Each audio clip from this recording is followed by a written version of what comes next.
And speaking of creating the metaverse, I think that it will be difficult for someone to disagree that if there is one global player that has done the most in pushing forward with this brave new world, in exploring its capabilities, in developing first practices, this will have to be the aptly named Meta. And so we are delighted to have with us today, as an opening keynote, Mr. Emin Aliyev, who is from Meta's global business and heads up the digital ecosystems in big tech. Emin, thank you so much for being with us. Thank you, Konstantin, and hello, everyone. We're here today to talk about the metaverse on this first beautiful day of summer. And more importantly, we're going to talk about the journey to get there and the key building blocks for Meta's 10-year vision. So a lot of us think that the future is about the developments in these technologies or that technologies, right? At Meta, we think that the future is really about the people, about the human ingenuity and human creativity. That's the real story here. Today, we're going to talk about that story and specifically talk about what is the metaverse and the 4 pillars that you can adopt already today, both to experience it and to inform your metaverse strategy. So I'm sure you read about the company's vision for the metaverse that we're building towards over the next decade, this set of virtual spaces where you can create and explore with other people.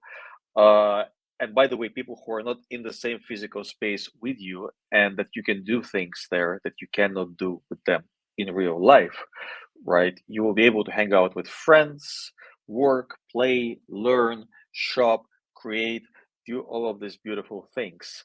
Importantly, it doesn't replace the actual person, like in-person experiences, right? But it's going to make them more meaningful and hopefully enhance and take them to the next level.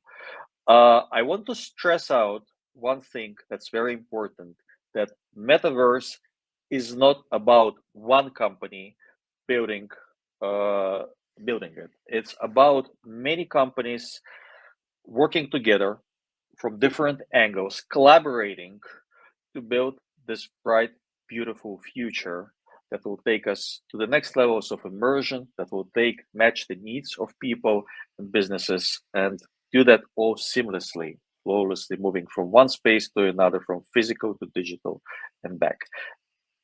Let's hear Mark, and I think he can put it best in his own words. Today, we're going to talk about the metaverse. Fantastic. Share what we imagine is possible. Yeah. The experiences you'll have, the creative economy we'll all build, and the technology that needs to be invented, as well as how we're going to all do this together.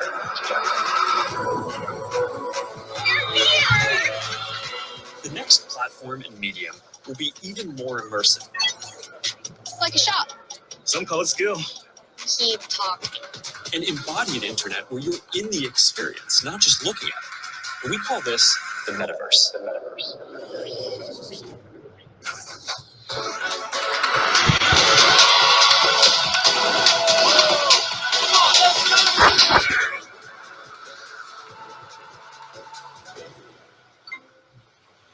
Everything we do online today, connecting socially, entertainment, games, work, is going to be more natural and vivid.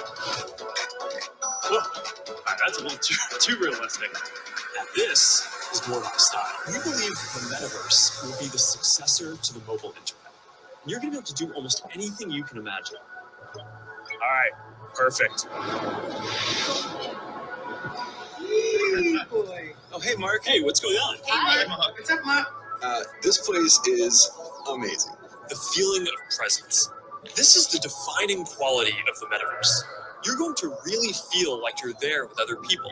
You'll see their facial expressions, you'll see their body language, maybe figure out if they're actually holding a winning hand. All the subtle ways that we communicate that today's technology can't quite deliver. I knew you were bluffing. Avatars will be as common as profile pictures today, but instead of a static image, they're going to be living 3D representations of you. Beyond avatars, there is your home space. Your home is your personal space from which you can teleport to anywhere you want. Koi fish that fly? That's new. This is wild. The metaverse isn't something we're building so much as it's something we're building for. Across the industry, we need to bring that same imagination and commitment to building for interoperability, openness, safety, and privacy, as we do for all the other product aspects of the metaverse. These have to be fundamental building blocks, just like the other software and experiences that we've been talking about. Our hope, though, is that if we all work at it, within the next decade, the metaverse will reach 1 billion people, host hundreds of billions of dollars of digital commerce, and support jobs for millions of creators and developers. We are fully committed to this. It is the next chapter of our work, and we believe for the internet overall. Beyond the constraints of screens, beyond the limits of distance and physics, beyond any one company, and that will be made by all of us. And I'm just incredibly energized to be on this journey with all of you. That was fun. Good job, Mark. Now that you have seen our company's vision, on a personal note, I'm really looking forward to times when we cannot get the whole family together, like for birthdays or Christmas parties, but we can have the virtual Christmas tree and a fireplace and a table and exchange the virtual gifts. And of course, it will not replace the physical thing, but if it's 80% there, I'll take it for at least some of these occasions. And imagine being able also sometime later to go back to that experience of that Christmas virtual Christmas party together, and maybe some of the relatives are not there anymore, or something else going on. But you imagine being able to relive these moments, right? Imagine being able to create our children's rooms, for example, right? I don't remember how what my children's room looked like when I was a kid, right? But for our kids, we can totally take a video, live it there with some of their artifacts, and help them recreate the place where they spend their childhood 30 or 40 years later. So a lot of these things we can start thinking about and building for. And I just want to keep moving forward to tell you what parts are actually here right now and what are the key pillars. So in my mind, there are 4 things that we can already start playing and experimenting right now in 2022. And this is AR, augmented reality, VR, virtual reality, NFTs, non-fungible tokens, and the 3D platforms like Decentraland and Sandbox and the others. So let's go very quickly over each one of those. Now, when we look at AR is helping in marketing. It helps to collapse consumer journeys. So, for example, you have Hyundai here making in one single ad, thanks to the AR effects, giving ability to explore what the car looks like, play it with a little bit, and get a lot more exciting. Or BMG letting the fans of Kylie Minogue will dance with her on a virtual stage. Or for Made.com, this is the AR ad where you can actually take a picture of a piece of the furniture and see how it will look inside your environment. And the last one is our Facebook recruiting team. They use these ads not only to find candidates, but also to start interacting with them through the AR environment in real time. So these are just some of the examples that you can do already today, playing with the ads. Now let's do a little game. If just for 30 seconds, try to scan the QR code here with your camera, and then open it. And what you will see is a little icon of South Africa. And if you go there, you should get something like this.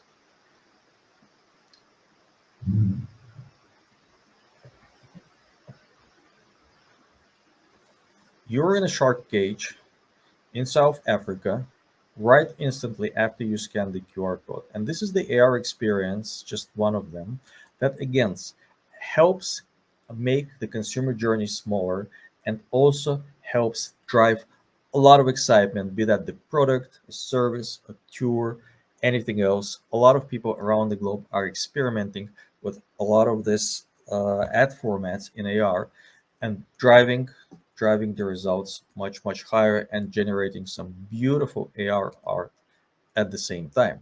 So the base for liftoff looks like this. For AR, we know that there is more than 3 billion smartphone users in the world, and this is your gateway for the AR. On the VR front, of course, the headset user base is much smaller now, but some of the numbers that we're seeing is one of every five internet users in the US, for example, already has VR and interacts with it on a monthly basis. And actually, around last Christmas, December 21, the app for Oculus Quest or Meta Quest 2, that we call it now, was the number one app in the App Store. So you can see how much excitement and how much adoption there is for VR products right now. And the curve is only going to go up. Now, the 5G that's finally rolling out everywhere will help a lot to drive the adoption, to drive the use cases for both AR and VR going forward. And if you look at the numbers, at the revenue from AR and VR together is going to grow by 6 times by 2025. And these are some amazing numbers, and certainly in industry, very exciting to talk about. And we see a lot of talking, a lot of conversations happening globally on our platforms. And this is the numbers for Facebook groups. And also, when we're asking business owners, 70 or business managers like CEOs, 75% of the business leaders that we have talked to are saying now, this year, that for the next year, they're going to deploy some kind of AR or VR experience or a piece of technology with their business. And by the way, in 2020, that number was only 40%. So from 40 to 75%. And that's a pretty big and pretty fast adoption curve. Now, some of the categories that you can look at right now, of course, gaming is number one. Our Meta Quest 2 is like probably 80 or 90% games. I don't remember the number right now, but games are the biggest applications. And then there is digital arts, there's education, health, sports, and fitness, all of these things that are happening already now as we speak. For the marketers, this is a case of Balenciaga. There was no sound here. Where they have created this sort of dystopian world and put in their fashion show for the fall and winter of 2021. So this is very recent, and basically letting users to come in. This is through the horizon. This is in VR in Meta Quest 2, and see their latest models. If we talk about marketing in terms of 5 Ps, right? Product, price, promotion, place, and people, VR and AR are adding the sixth one, which is presence. And that is a very interesting phenomenon, as well as the fact that the border between what is VR and what is AR is going to go away at some point. The idea and the ultimate goal is to create experiences where you can move seamlessly from physical to virtual and back without really necessarily noticing it or having to do something to move from one to the other. And when we think of that, and if we take a step back, it feels kind of like a deja vu a little bit, because for some of us, we have seen it already.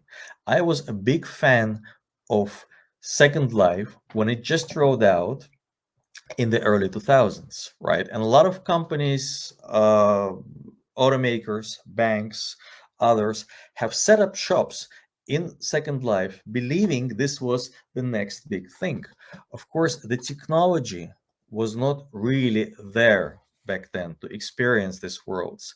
They are much better equipped now, and going forward is going to be an exponential curve in terms of the technology growth and adoption.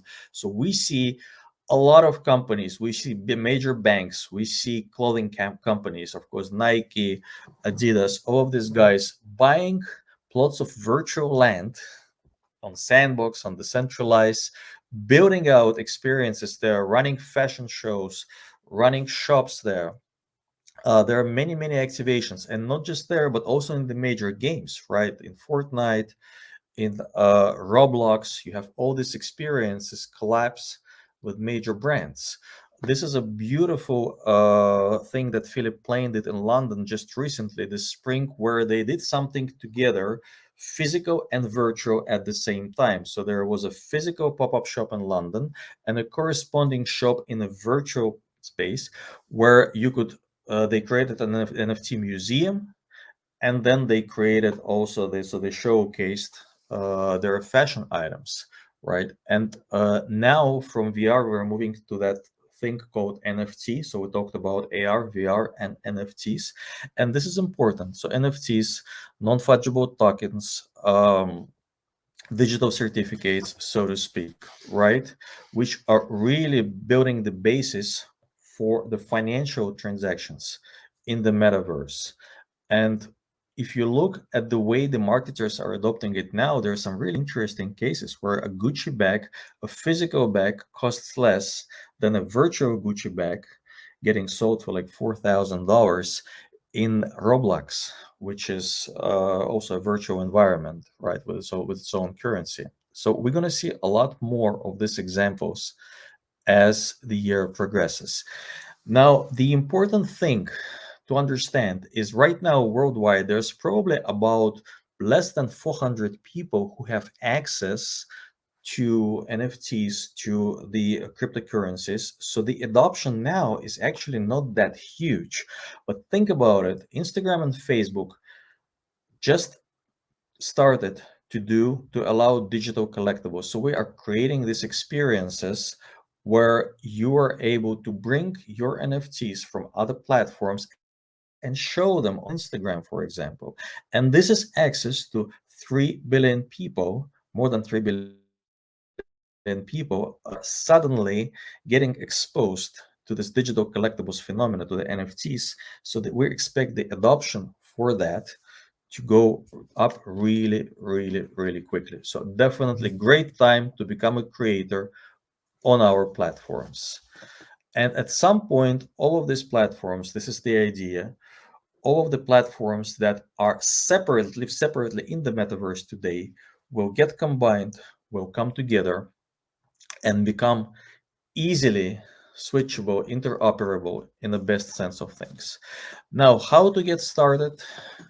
One of the great ways to get started is to start create AR experiences on our platforms. So this is Facebook, Messenger, uh, Instagram, where you can do AR today already in various ways of forms.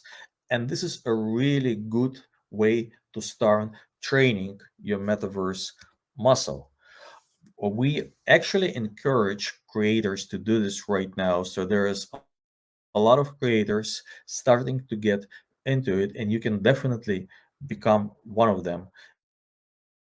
And I know that Meta is going to invest with creators up to $1 billion this year just to drive that growth. So it's a very exciting time to be a creator and work with the metaverse.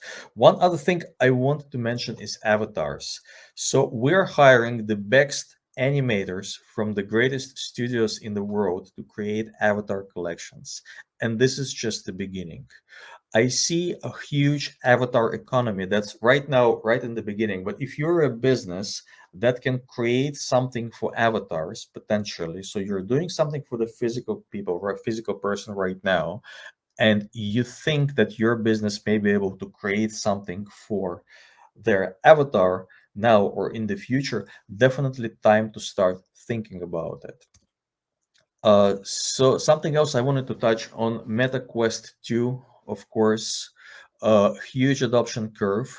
Definitely, if you have an opportunity to experience it, do it, because this is the future. Of course, this year, as Mark announced, we have something called Project Cambria, where we're going to have a more sophisticated versions coming up, including one where cameras looking at the face, reading the expression. So your avatars in a virtual space will be able to convey your expressions, your beautiful smile, your emotions. Avatars will finally be able to have the same emotion as you have in the real life.